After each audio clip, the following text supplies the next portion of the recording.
So, elasticities. First of all, what do students find difficult about elasticities? Well, I'll kick off with it. With the classic thing is that they all know how to do, percentages in theory, and yet stick it in a new context, and they just like fall apart, and they can't do this very simple thing, which is a perennial contextual problem. They want to use the numbers in a different way, don't they? And the problem that I found with elasticities is that they seem to be able to understand it on an intuitive level or understand it on a mathematical level, but often not both. And that might be because I find it difficult to teach both ways. I think in general, kids can understand that elasticity just means sensitivity. So if you replace the word elastic for sensitive, it's going to be pretty obvious what's going on. But when they're kind of remembering the values, when they're doing the values, it makes no sense to me to remember the values, because I don't tend to remember the values, because I understand the first principles. I understand that if you've got a little number divided by a big number, you're going to get a number that's less than 1. If you've got a negative that's divided by a positive, you're going to get a negative. So if this is going up and that's going down, you're not going to get a positive number. And so I think it might be because, I'm a former maths teacher, that part of me really wants to go that route and almost teach it them from first principles so they can always work it out. But I found that sometimes there's so much detail going on that they can't see the big picture, and that the big picture is easy, that elastic just means sensitive. I don't know if anyone's got any solutions to that.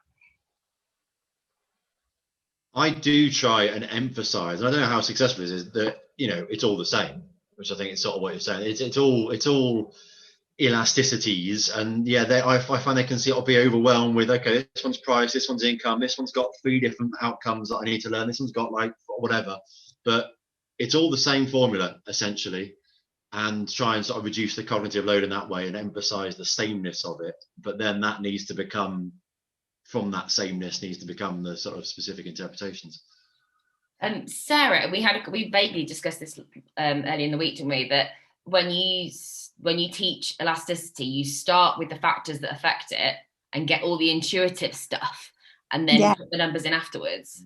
Yeah, I found this much more successful. I used to start by, here's the formula, here's the definition of elasticity, numbers, and it doesn't make any sense. So I start off asking students, that's my first question of elasticity. Oh, give me some examples of times where you feel like you've been ripped off. And they're not all elasticity examples. Some of them examples of things like monopoly power and things, which we kind of, talk about and put to one side. But you get all the kind of classic examples that you'd probably want to look for of really inelastic demand situations, because there is no substitutes, or it's a necessity or something. They kind of get drawn out. So they have already got this understanding of, oh yeah, I can understand, because when they put the price up, I just pay it for that expensive bottle of water on the plane or whatever. So having built in that understanding to begin with, then I'm like, right, okay, so we're now going to look at the sensitivities. Then I do the diagrammatic, just the price, relatively price inelastic and relatively price elastic diagram, and then talk about that sensitivity. And you can see on the quantity axis how much the quantity varies compared to the price, and then start to actually build in, we can actually measure this. We can actually look at how sensitive this quantity change is by looking at percentage change. And I found that's much more effective in getting the understanding of it on the demand side, certainly. I really like that idea of we can actually measure this, because I often talk about how there might be a price elasticity of fashionability or price elasticity of seasonability, but because we can't measure those things too easily, these are the ones that you're going to learn. Like, these are the factors. Now we're looking at how sensitive it is. So it's not that because otherwise it's a bit odd that we have price, cross price in and income, when there are clearly other things that affect demand. So I sometimes kind of go along that route with, these ones are easy to measure, so these are the ones that we're going to have a measure for. Kind of on the topic of kind of the order that you've taught it in, I've gone back to having a poll, because I find this varies an awful lot, whether you teach demand and then the elasticity of demand, then supply, then the elasticity of supply, or whether you do demand, supply, and then all the elasticities together, or whether you do something else. Because I find textbooks tend to do demand, then supply, and then all of the elasticities. Okay, so it's a bit of a bit of a kind of split. That's kind of what I was expecting. I prefer doing it the first way, doing demand, and then, hey, these are the things that affect demand. Now we're going to see how much they affect demand. But then by the time you come back to PES, I find that then that's then significantly worse, because it's all fallen out of their brain. So, but if you do demand, supply, and then elasticities, it's almost like you've moved on from what affects it to some other stuff, and now you're coming back to how much those things affect it. I don't know if there's any kind of if there's any sort of ways of getting around the problems of either, and having a nice kind of joint thing between both. Oh, hang on, I've just realized I can't actually see you. Go on. Was someone waving? Yeah, I think two as well, but I'm speaking first. Is another question, as because I'm just dismissing your idea of doing elasticity of demand before supply, because that sounds horrible.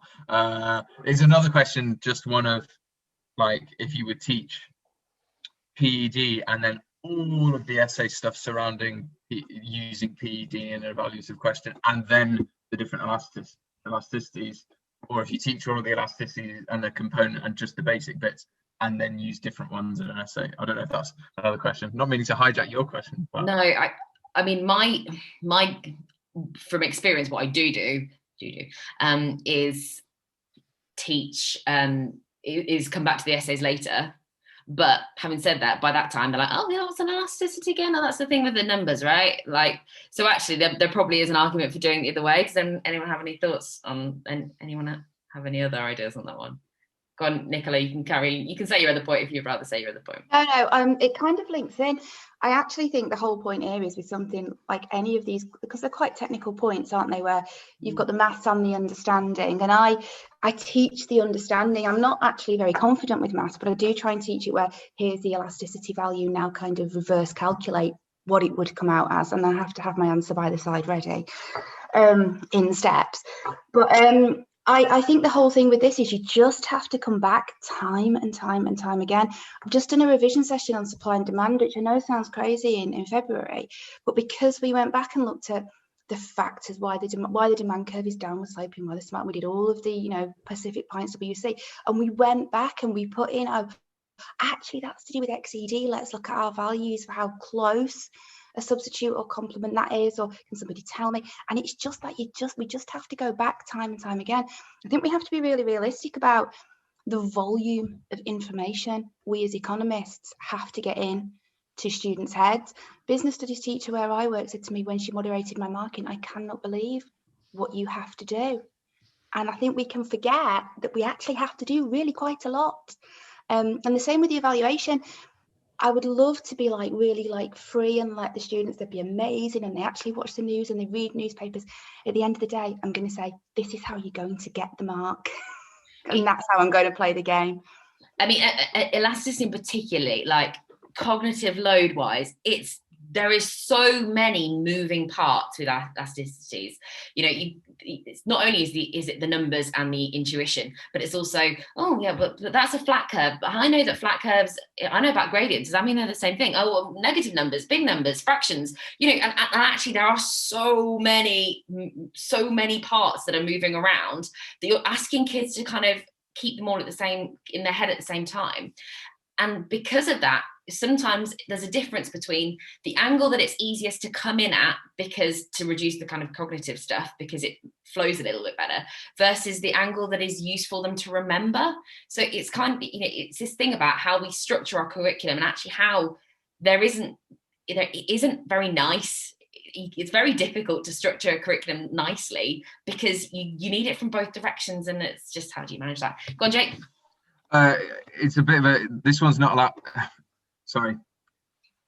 You're talking about the way you want to teach something and the way you want the kids to remember it. Again, mild economics teacher, because I've only got 3 months experience. So I'm just talking about my teacher's experience. But he was really anal about and has told me to be too about the way, for example, that you teach the macro stuff, and he like a 3-column thing of like policy levers, AD and AS, and then the policy objectives. And he was saying you teach it them backwards and then make them remember it forward, so they think of it as like, this is the crank, this is the moving digger, and then this is whether it's filling up the hole in the ground, or digging up the hole in the ground, or emptying the bath, or whatever. And he was like, say to them that, give them that metaphor but better phrased, but then teach it them backwards, because it's easy to understand the objectives first, obviously, but then they need to understand it forward as this is the crank, this is the lever you pull, that's the knock-on effect. I said it's all that kind of the knowledge needs to be flexible, doesn't it? And it needs to be that they can use what you've said to do it the other way, and kind of being very deliberate about that, and being very precise and pedantic about everything. Yeah. Are there any other points on elasticity that any ideas, any resources, any advice for new teachers, any pitfalls that you'd want to avoid? I find that students can never remember PES ever, even though I think it's the easiest one of them all. I tend, sorry, I don't know how to raise my hand. You'll have to teach me how to do the hand raising. I don't know how to do that. We'll work around you. It's all good. So yeah, I make a big point of telling them to split apart the number from the sign. So I say the sign, so whether in our answer it's positive or negative, is telling you about the direction of the variables, and then the number is telling you about the scale of the change. And that seems to be helpful, I think. So because otherwise they say to you, oh, you've just said to me that, if something's elastic or inelastic, if it's more than one or less than one, and then now I've got this answer that's -1, and they can't kind of understand that. So I'm saying, no.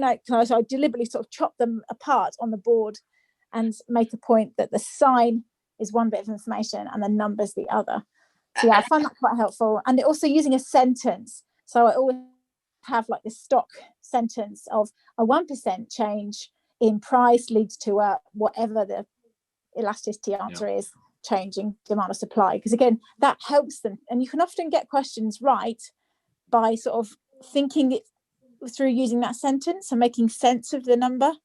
Absolutely. Rather than just rearranging loads of stuff mathematically. It's using something, it's using the formula as a function. It's this is what it does, rather than this is what it is. I also like the fact that it's a bit of a bugbear when people say ignore the minus, and actually lots of textbooks say that, and maybe again it's because I'm a maths teacher, but for me that's just mind-blowing that you'd say to ignore the minus, or at least put in brackets, that's the absolute value, the modulus of, but what I like about what you said there is that you're not dismissing it, you're just looking at it as two different directions. I do find it crazy, and I also find it very difficult to say when I want to say, I end up saying it's between -1 and -infinity, because if you say it's bigger than -1, it's not really bigger than it's smaller than -1. Oh no, it's bigger. So I ended if you split them apart, you haven't got any of those problems. Well, exactly. So that gets around that. That gets absolutely, absolutely does, and I think that's important. But it also helps them with the cross elasticity and income elasticity, because then they're looking for the sign particularly, but then also recognizing that you can have elastic and inelastic income elasticity or cross elasticity of demand. So there is a sensitivity issue there as well, but actually we're more concerned with the direction of travel now. Absolutely. And in that sense, I do often start that lesson with doing what's a negative divided by a positive, and that kind of thing, because that helps with the both what the sign and what the direction will be. The other thing I find helpful with elasticities, just before we move on, is I draw a scale of each one, and I use vertical scales, and we use this quite often as a starter or whatever. I'll say draw your elasticity scales, and they draw kind of 4 vertical lines with some arrows going each way and a 0 in the middle, and they have to kind of label on the scale which one goes where.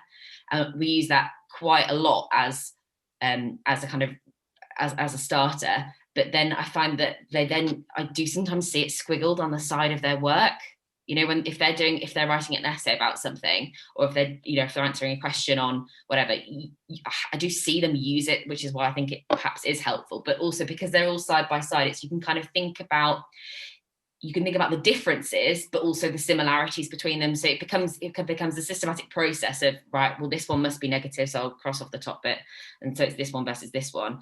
So it's kind of, you're bringing them together, but without confusing them at the same time.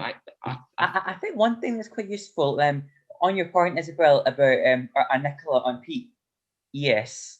Although sometimes it's hard to get them going in that. I think one kind of good thing at the moment is that there's so much in the news about elasticity of supply. You know, that either be at the moment about vaccinations, or particularly, like, I always use examples in the March lockdown, you know, the toilet roll or pasta during the March lockdown. I think there's quite a lot going on in it. I think people can now quite intuitively understand the problems of an inelastic supply. I think they can understand why a high profit does not necessarily lead to higher supply. So I found it actually a lot easier this year than last year, because suddenly there's a lot of real world examples that people can quite quickly understand about the both the reasons and the issues of having an elastic supply.